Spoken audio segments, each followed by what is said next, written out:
ఒక కాలేజ్ నడపాలంటే ఒక ప్రొఫెసర్స్ ఉండాలి, అసోసియేట్ ప్రొఫెసర్స్ ఉండాలి, ఒక లైబ్రరీ ఉండాలి, క్లాస్ రూమ్స్ ఉండాలి, దట్టు మెడికల్ కాలేజ్ అనేసరికి ఒక ల్యాబ్ ఉండాలి, ఇంత ఇన్ఫ్రాస్ట్రక్చర్ ఉండాలి. ఇంత ఇన్ఫ్రాస్ట్రక్చర్ లేకుండా మొండి గోడల మీద తీసుకొచ్చి అడ్మిషన్స్ ఇవ్వమంటే ఎవరిస్తారు? అందుకే కదా నేషనల్ మెడికల్ కౌన్సిల్ ఈరోజు అడ్మిషన్స్ ఇవ్వలేమని చెప్పి చేతులెత్తేసి వెళ్ళిపోయే పరిస్థితి కనిపించింది.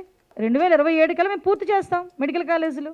ఎలాంటి మైండ్ గేమ్ ఆడతారంటే జగన్మోహన్ రెడ్డి నెక్స్ట్ టైం నేను వచ్చేస్తాను, టెండర్లు ఇలా క్యాన్సిల్ చేసేస్తాను, అలా క్యాన్సిల్ చేసేస్తానంటే కనుక ముందుకు రారు అన్న ఫీలింగ్లో ఒక రకమైన భయాన్ని క్రియేట్ చేయడానికి.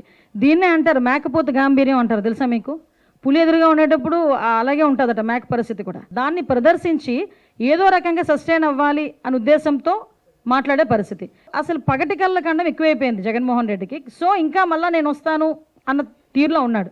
ఓవరాల్గా ఈరోజు ముందుకు వచ్చే వాళ్ళని బెదిరించి టెండర్లు ఇచ్చే వాళ్ళకి కూడా కబద్దార్ ఆ మాటలు ఒకసారి వింటే ఆయన తాలూకా ఆలోచన తీరు, అతని తాలూకా మానసిక పరిస్థితి, అతనిలో ఎటువంటి మార్పు రాలేదన్న సంగతి చాలా క్లియర్ కట్గా ప్రజలకు కూడా అర్థమయ్యే పరిస్థితి కనిపిస్తూ ఉంది. అమరావతి రాజధాని కాదు 3 రాజధానులు అని చెప్పి 3 ముక్కలు చేసి 5 సంవత్సరాలు గడిపేసిన సంగతి అప్పుడే మర్చిపోయాడు జగన్మోహన్ రెడ్డి.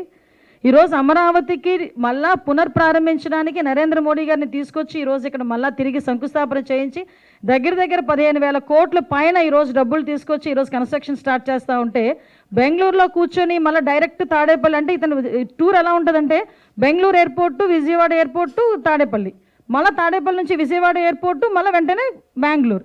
మధ్యలో కొంచెం వెళ్ళమనండి ఈ గాంజా వాళ్ళ దగ్గరికి, లేకపోతే ఈ బెట్టింగ్లు చేసే వాళ్ళ దగ్గరికి పరామర్శలు కాకుండా ఇలాంటి చోట కూడా రమ్మనండి. జగన్మోహన్ రెడ్డి పలానా చోటకి వెళ్ళి నేను చూసి వస్తానని చెప్పమనండి, మేమే తీసుకెళ్తాం. రమ్మనండి జగన్మోహన్ రెడ్డి గారిని.